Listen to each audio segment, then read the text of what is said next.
key really is, there's been drivers with aerodynamics in the past, but usually they have high CG. And we know low CG is always better. So the combination of those has never really been achieved successfully in golf clubs. So the idea was we can raise the crown.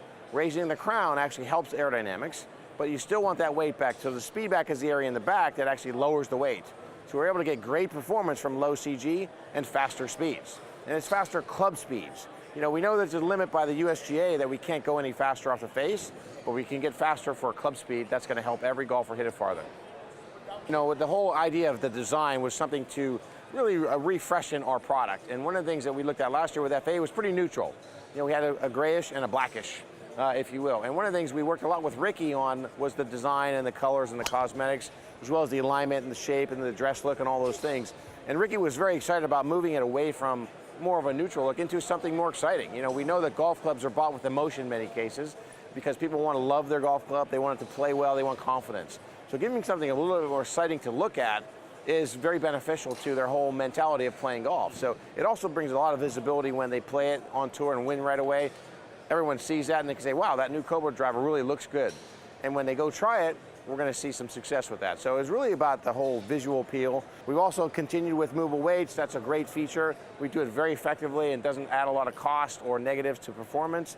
But we know back and front is really the key reasons you want to move weight. The other thing we've done this year is actually change a little bit of the models within the line. Last year we had an FA Plus and an F8. This year we don't have a Plus. We actually have what's called a 9.0, a 10.5, and a 12, more the traditional lofting. But those drivers are designed slightly different. The 9.0 is a little bit flatter and a little bit more fade biased, if you will. The 10.5 is pretty neutral to draw bias, depending on the weights. And the 12 degree head is going to be the most draw bias. So it's a little bit different change for what we've done in the models. But this 9.0 is really going to be doing the trick in very low spin rates for those players. And the 10.5 is going to do a great job covering everybody else's needs.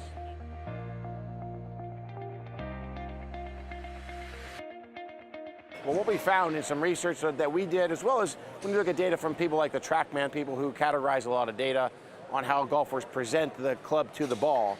And typically with those clubs, you have a little bit downward angle attack to try and hit it off the ground. So as you look at that, a fairway wood, usually a 3-wood is about 3 degrees down. As you get to a 5-wood and a hybrid, it gets up to maybe 4 degrees down. And then a higher lofted, even maybe 5 degrees down, because they're shorter clubs, more steeply lofted. All those things are really the way people hit those shots. So it makes sense to do that and change the rail height slightly as you go through the line. The other thing we did, and some of the learning from that was, when you have a downward angle attack into the shot, you only really use the front third of the sole or the rails. Because when you're hitting turf, usually that part will explode the turf essentially out of the way. And so some of that turf actually hits the back, but it's already off the ground, if you will.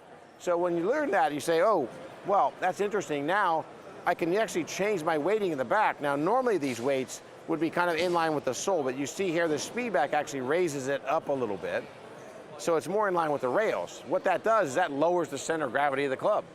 And like we said, we know lower center of gravity is better. So we have about a 1 millimeter lower center of gravity on this fairway wood versus last year, which means it gets up higher and goes farther.